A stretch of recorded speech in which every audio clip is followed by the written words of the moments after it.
এই মৌখিক আন্দোলনকে নিয়ে বাংলাদেশের সাধারণ জনগণকে আপনি কি বলতে চান? আমি বলতে চাই যে আমরা সবার মুসলমান, বিশ্ব মুসলমান জাতি, আমরা সবাই মিলে ঐক্যজোট হই, আমরা ইসরায়েলের বিপক্ষে আমরা আন্দোলন করব এবং আমরা ওদের যেসব পণ্যগুলো আছে সবগুলো আমরা বয়কট করব।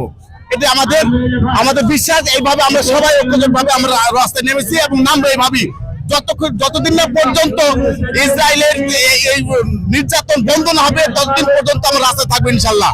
এই মৌখিক আন্দোলন থেকে আপনারা বাংলাদেশের মানুষের কাছে কি পৌঁছে দিতে চান? আমার সারা বিশ্বের কাছে পৌঁছে দিতে চাই যে বাংলাদেশের মুসলিম যারা আছে তারা ফিলিস্তিনের বিরুদ্ধে অন্যান্য যেসব মুসলিম ভাইরা আছে তারাও যেন এইভাবে আন্দোলন করে ফিলিস্তিনকে মুক্ত করার জন্য সবাই একই কাজ করে, ইসরায়েলের বিরুদ্ধে কাজ করে। আসসালামু আলাইকুম, আপনার নাম?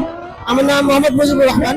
আমরা যে দেখছি আমাদের কুষ্টিয়া দৌলতপুরে এই যে জনসমুদ্রের ঢল নেমে গেছে, এই আন্দোলনের মাধ্যমে বাংলাদেশ সাধারণ মানুষের কাছে কি বার্তা পৌঁছে দিতে চান? আসলে আমরা সমস্ত মুসলিম, আল্লাহ রাসূল হাদিসের মধ্যে বলছেন আল মুসলিমুনা কাযাসাদুন ওয়াহিদুন, এই সমস্ত মুসলিম একটা দেহের মতো। ইনস্তাগাত আইনু ইস্তাগাত কুনু, ইনস্তাগাত রাসূল ইস্তাগাত কুনু। যদি হাত ব্যথা পায়, চোখ ব্যথা পায়, পুরো শরীরই ব্যথা পেয়ে যায়।